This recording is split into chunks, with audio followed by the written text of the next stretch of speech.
Meus amigos advogados, advogadas, estudantes de direito, todos que me seguem por este canal, sejam mais uma vez muito bem-vindos. Prazer conversar com vocês.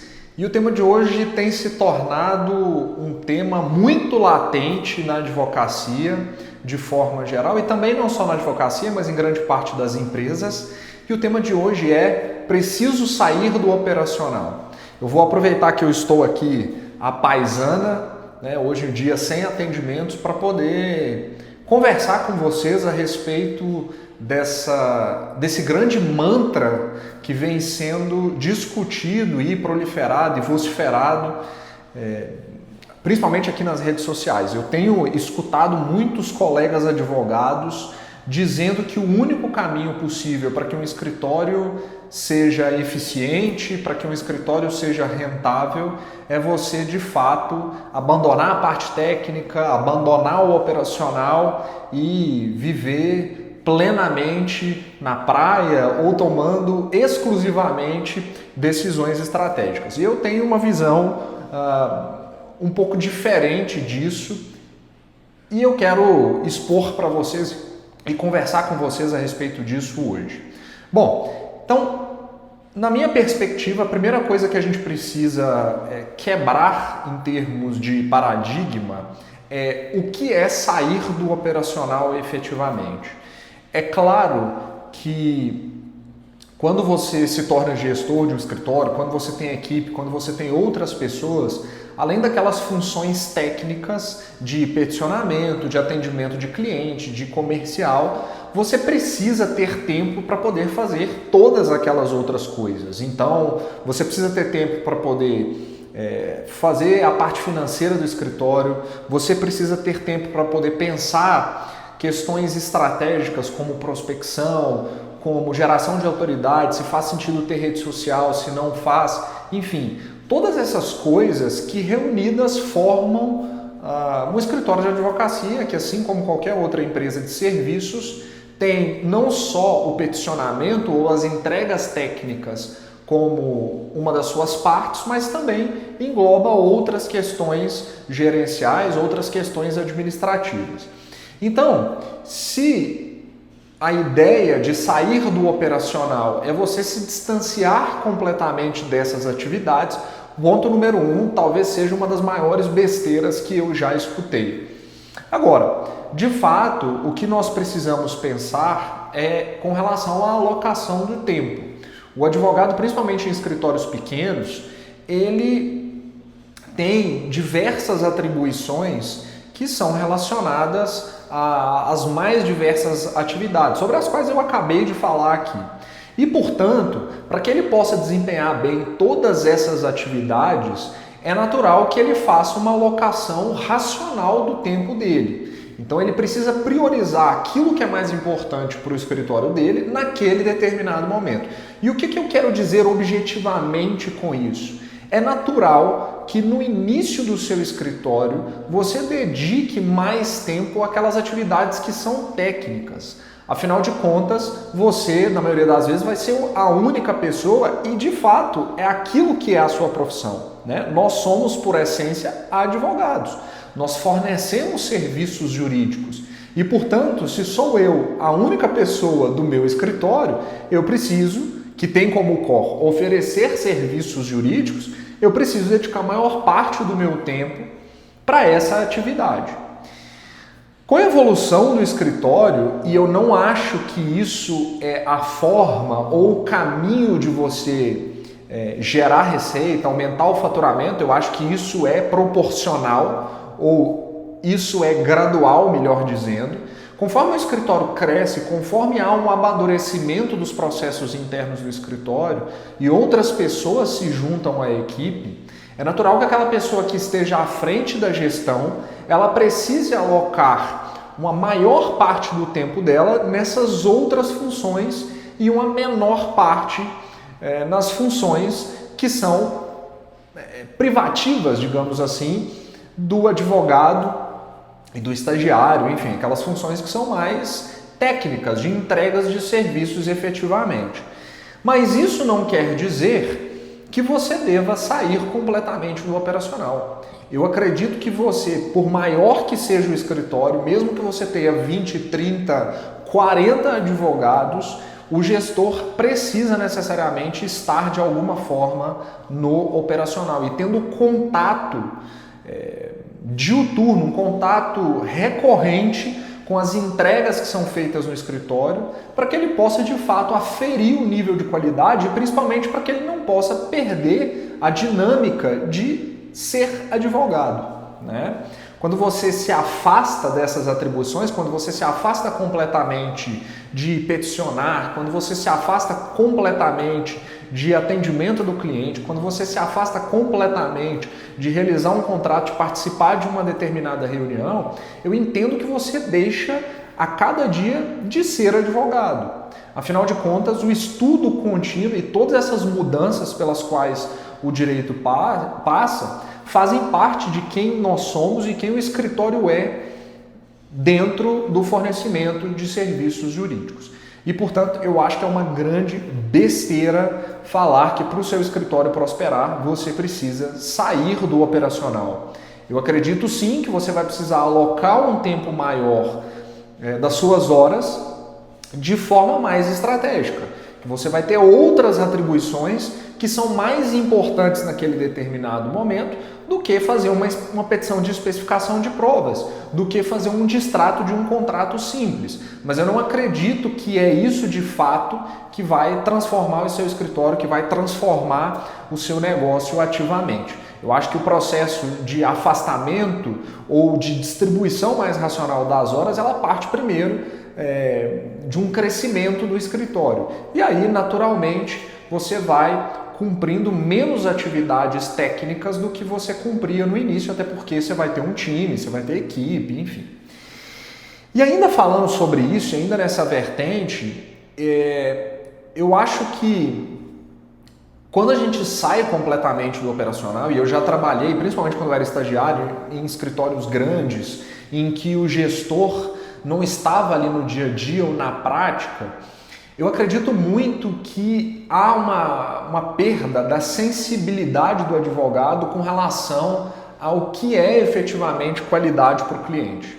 Eu acho que quando você está na ponta, ainda que em processos estratégicos, você continua com essa sensibilidade de entender quais são as dores que o cliente está apresentando na relação comercial ali, né, da advocacia, na prestação de serviço, se ele está reclamando porque não tem feedback, se demora para responder, se de fato o problema é com a qualidade das petições que são feitas, com a qualidade dos contratos que são feitos, com o suporte que é dado dentro de uma determinada operação. Então eu acho que quando você se distancia disso, eu acredito que esse é o contrário, eu acho que esse é o caminho para o fracasso, é o caminho para o insucesso e não para o crescimento exponencial do seu negócio. E aí, ainda nesse sentido, o que eu tenho a dizer que é ainda mais importante na minha perspectiva, que é quando você diz que quer sair completamente do operacional, e eu acabei de dizer que isso te faz um pouco menos advogado a cada dia, isso é uma realidade muito grande. Eu não sei você que me assiste do lado daí, mas eu tenho uma vocação e eu tenho uma vontade efetiva de poder solucionar conflitos, de poder oferecer soluções para os clientes que vão ter impacto na ponta, porque é isso que a gente gosta de fazer, isso está no DNA. Né? Se você que é advogado diz que não quer absolutamente nunca mais fazer uma petição, talvez o que você deva fazer é uma transição de carreira e não mudar o seu escritório completamente. Né? É claro que depois de um certo tempo, eu já tenho, 13 anos, 14 anos de advocacia, tem algumas coisas que a gente acaba delegando. Né? Enfim, era muito entusiasta da audiência de conciliação, tal qual ela veio, né? Eu ainda sou um advogado que por algum tempo advogou no CPC de 1973, então essa audiência de conciliação ela acontecia em outro momento do processo. E hoje Eu sou um pouco reticente da forma como essa audiência é feita, né? Eu acho que é racionalmente bem colocada, mas na prática, enfim, ela é feita. Os advogados vão despreparados para poder conciliar, o Sejusc, né? Tem muitos voluntários que, enfim, não tem capacidade técnica, e eu não estou falando que a responsabilidade é deles, mas de fato não existe esse amadurecimento suficiente para tentar gerar um acordo de fato, ou uma compatibilização dos interesses. Então a atividade ela é muito mais protocolar, ela é muito mais formal do que propriamente efetiva. Então eu tenho essas mudanças, né? E de fato o escritório vai crescendo, né? Nem que eu quisesse fazer todas as audiências de conciliação e de instruções de julgamento e todas as petições, eu não conseguiria. Então, eu acredito muito que se você gosta de advogar, né, se faz sentido para você, se você gosta do escritório, gosta da prestação de serviço jurídico que você gera, é importante que você tenha ao longo do dia ou ao longo da semana esses contatos, seja com processos estratégicos, seja com clientes em reuniões, para que você não se afaste completamente da realidade do escritório. Eu me lembro de uma passagem quando eu era estagiário, que o dono do escritório à época, ele, enfim, fazia alguns comentários justamente por estar completamente divorciado da realidade do dia a dia, que a gente pensava, poxa, esse cara trabalha em outro escritório, ele não está vendo qual é a realidade aqui. Mas por quê? Ele estava divorciado da realidade que o escritório tinha ali, porque ele não tinha mais contato com o cliente, ele não tinha mais contato com o processo especificamente, há muito tempo não escrevia uma petição, né? Então, eu não estou dizendo que todo mundo tem que escrever a petição, mas vocês entenderam o meu ponto, que é estar em contato com os serviços jurídicos que o escritório de vocês entrega, né? Ter a capacidade de fazer essas medições e, muito mais do que isso, botar, né, a intelectualidade ali para poder funcionar em casos que são importantes para o escritório. E, portanto, a minha opinião final é que você não deve se distanciar completamente das funções operacionais do seu escritório. Você precisa estar na linha de frente, mas conforme o seu escritório vai crescendo, o que você precisa fazer é, de fato, criar blocos ao longo do dia ou blocos ao longo da semana para que você possa se dedicar a essas outras atividades que em um determinado momento serão mais importantes para o escritório do que propriamente aquele peticionamento específico, aquele contrato, a redação daquele distrato especificamente. Se você de fato não faz isso de forma estruturada, ou seja, se você não dedica um bloco do seu dia ou um bloco da sua semana para você se dedicar a isso, você, além de fazer todas essas atividades operacionais, né, não vai conseguir fazer isso, você também não vai se preocupar com a evolução do seu escritório, com a evolução do seu negócio em si, né? E eu estou dizendo isso com muita propriedade porque, assim como vocês, eu tenho as mesmas dores e nós passamos a gente já passou e ainda passa por todas essas dores do crescimento, de se afastar pontualmente, de ter dificuldade na delegação, né, de entender como essa dificuldade pode ser rompida, né? Eu tinha muita dificuldade de fazer delegação, né? E eu entendi que colocando as pessoas certas nos lugares certos, que nós todos trabalhamos aqui no escritório para poder criar processos para facilitar a vida de quem executa essas atividades, facilita tudo para todo mundo e é ótimo, né? Então, para deixar um bônus aqui antes de finalizar, o que eu faço, né, na minha rotina? As reuniões externas, então reunião com cliente, atendimento, prospecção, eu deixo tudo para ser feito no período da tarde.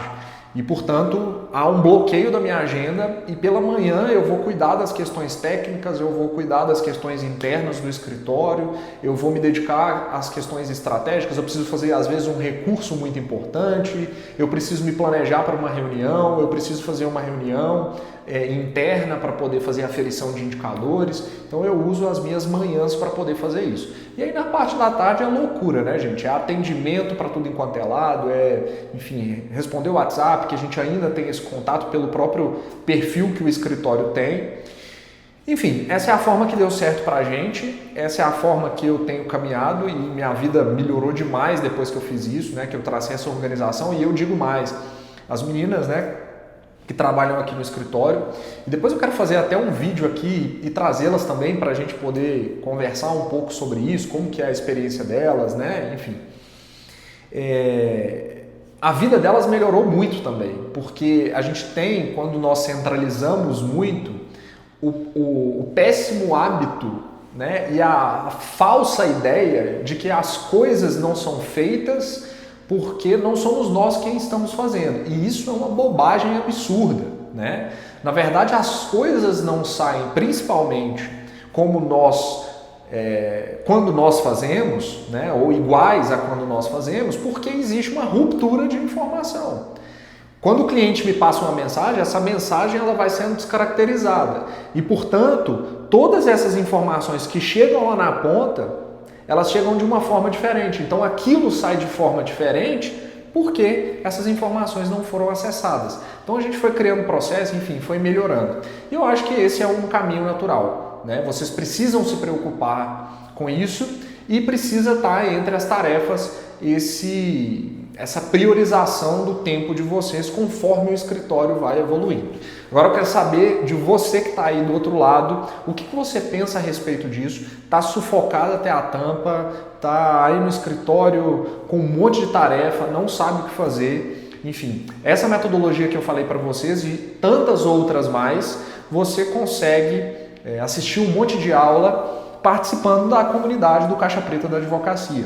Você pode acessar o link que eu vou deixar abaixo, que tem condições especiais, e participar conosco. Lá nós temos várias aulas que são semanais, além de cursos, oficinas, por um valor extremamente acessível.